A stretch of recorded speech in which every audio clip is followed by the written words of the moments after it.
ഇടതുവിങ്ങിലൂടെ മലപ്പുറത്തിന്റെ ഒരു മുന്നേറ്റം. ശ്രീഹരി മുന്നോട്ട്. ശ്രീഹരിയുടെ ക്രോസ് മനോഹരമായ ഗോളിലൂടെ ആദ്യ ഗോൾ കുറിക്കുന്നു മുഹമ്മദ് ഷാദിൽ.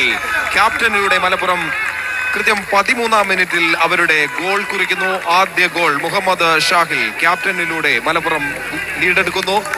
സ്കോർ 1-0. വയനാട് ആദ്യമായി ആതിഥ്യം പരളുന്ന അണ്ടർ-20 ഇന്റർ ഡിസ്ട്രിക്ട് സ്റ്റേറ്റ് ഫുട്ബോൾ ചാമ്പ്യൻഷിപ്പിന്റെ 4-ാം ദിനത്തിലെ ആദ്യ മത്സരത്തിൽ 13-ാം മിനിറ്റിൽ ഗോൾ നേടുന്നു. മലപ്പുറം ജില്ലാ ടീം ഏകപക്ഷീയമായ ഒരു ഗോളിന് ട്രിവാൻഡ്രത്തിനെതിരെ മുന്നിട്ട് നിൽക്കുന്നു. ക്യാപ്റ്റൻ മുഹമ്മദ് ഷാഹിൽ നേടിയ മനോഹരമായ ഗ്രൗണ്ടർ ഗോളിലൂടെ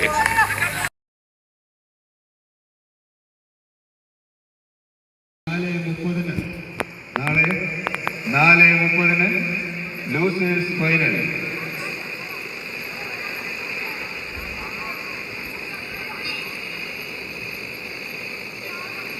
നാളെ ലൂസേഴ്സ് ഫൈനൽ